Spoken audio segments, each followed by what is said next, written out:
یہ جو دل ہے نا، یہ زمین کی مثال ہے، یہ پورا تمہارا جسم زمین کی مثال ہے، اس کو پانی چاہیے۔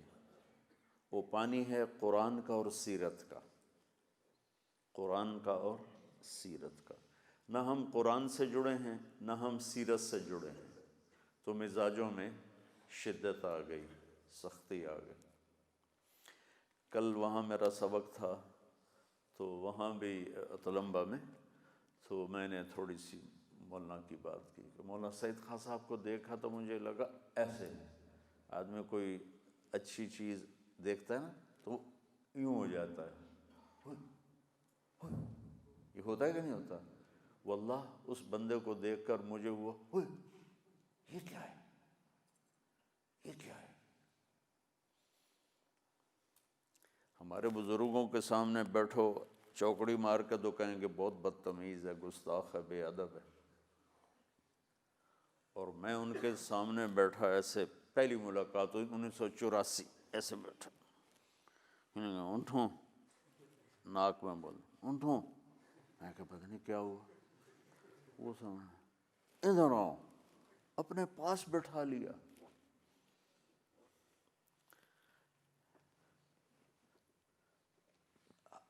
ہمارے ماحول میں تو ہے ہوئے ہوئے ہوئے، آپ حضرت کے پاس بیٹھ گئے، میرے اوپر آپ بیتی ہے، پیر صاحب کے ساتھ بیٹھ گئے، اتنی بے ادبی، ادھر بیٹھا ہوں، ساتھ بٹھا لی۔ میں پھر عطیات میں بیٹھ گیا ڈرا ہوا کہ پتہ نہیں یہ کیا مصیبت ہے،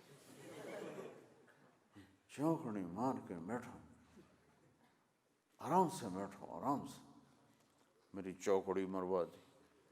میں حیران پریشان کہ یہ کیا بزرگ ہے۔ تھوڑی دیر کے بعد اٹھے، میں نے کہا گھر گئے، دیکھا تو پلیٹ میں 3 سیب تھے، ہم 2 ساتھی تھے، ایک کو ادھر بٹھایا ایک کو ادھر بٹھایا۔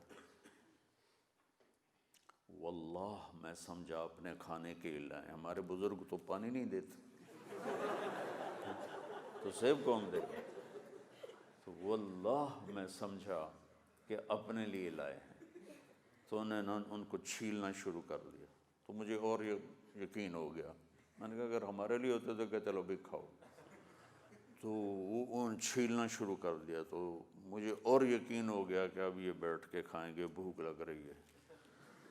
اب انہوں نے ان کو چھیلا، صاف کیا، پھر ان کے ٹکڑے بنائے، کاشیں، اور اس میں سے بیج نکالا، اور اس کے بعد میرے سامنے رکھ کر کہنے لگے کھاؤں،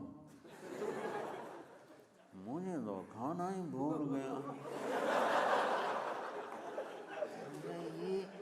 یہ کیا بزرگ ہے جو اتنا کچھ کر کے کہہ رہا کھاؤں۔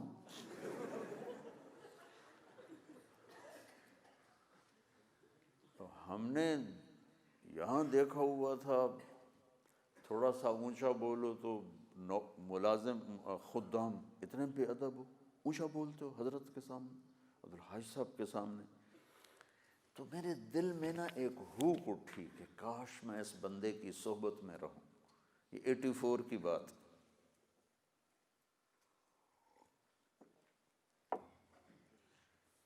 1986 میں سعودی گورنمنٹ نے ان سے لیا عہد نامہ کہ یہاں میں لکھ کے دو کہ آپ تبلیغ کا کام نہیں کرو گے۔ انہوں نے کہا نہیں یہ میں نہیں لکھ کے دیتا۔ انہوں نے کہا پھر ہمارے ملک سے نکل جاؤ۔ کہا نکل جاتا ہوں۔ تو انہیں سعودی پاسپورٹ لے لیا، پاکستان آ گئے۔ میں سمجھتا ہوں اللہ نے انہیں صرف میرے لیے بھیجا تھا۔ میں 12 سال ان کے ساتھ رہا، یعنی 12 سال میں سے کافی عرصہ، مکمل تو نہیں، 2 3 4 مہینے میرے ساتھ گزرتے تھے۔ اور اس وقت میرا زیادہ وقت رائمنڈ ہی ہوتا تھا، تو وہ رائمنڈ میں ہی تشریف لائے۔ اچھا، تو عبداللہ صاحب نے اپنے کمرے میں ان کو سلا لیا، بستر دے دیا۔ 1 ہفتے بعد کہنے لگے بھائی مجھے یہاں سے نکالو، یہ تو عبدالوہاب کسی کو کھانے کا پوچھتا ہی نہیں، خود ہی کھاتا رہتا ہے۔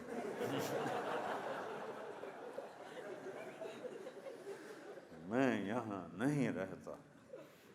سو جا کے نا عربوں کے کمرے میں بستر ڈال دیا، اتنا بڑا انسان، اور عربوں کے کمرے میں عام مسافروں کی طرح بستر ڈال دیا۔ پھر جلدی جلدی رائمنڈ والوں نے ان کے لیے اندر کمرہ بنوایا، تو پھر وہ ان کو اس میں شفٹ کیا۔ تو ان کا دسترخوان ایسے چلتا تھا جیسے پانی چلتا ہے، اور مجھے زندگی میں ایک دفعہ ناراض ہوئے۔ اور کس بات پر؟ ہم 96 میں حج پر گئے اور 4 مہینے اکٹھے ہمارا سفر تھا، تو ان کے ہم نواسے کے گھر میں تھے، تو کمرے میں قالین اور دیوار کے ساتھ گدا ہوتا تھا، یہ عربوں کا وہاں ثقافت، تو وہ اس پر بیٹھے تھے، اس سے اعلیٰ قالین تھا، تو کچھ عرب آئے اور آ کر بیٹھ گئے، میں بھی بیٹھا ہوا تھا، تو ایک دم اٹھے اور سامنے پڑے تھے گدے، تو ایک گدا کھینچا اور گدا ہاتھ میں، انہوں نے کہا دیکھو، یہ بس ان کو دیکھو، مہمان کا سب سے پہلا اکرام اسے بٹھانا ہوتا ہے۔ میں نے کہا اتنا اعلیٰ قالین بچھا ہوا ہے، اس پہ کسی گدے بچھانے کی کیا ضرورت ہے؟ لیکن جو کہ خود گدے پر بیٹھے تھے، تو انہیں وہ گدا کھینچا، ان کے سامنے بچھایا، ان کو بٹھایا، اور میں لگا کہ زمین پھٹے اور میں اس میں غائب ہو جاؤں۔ تو میرے مزاج میں جو اللہ نے نرمی پیدا کی، اور درگزر، محبت، غیبت سے بچنا، جو کچھ بھی اللہ نے مجھے دیا، آپ تو میرے بچے ہو، میں نے کیا فخر کر، یہ اس بندے کو دیکھ کر، یہ چیزیں پڑھ کے نہیں آتی۔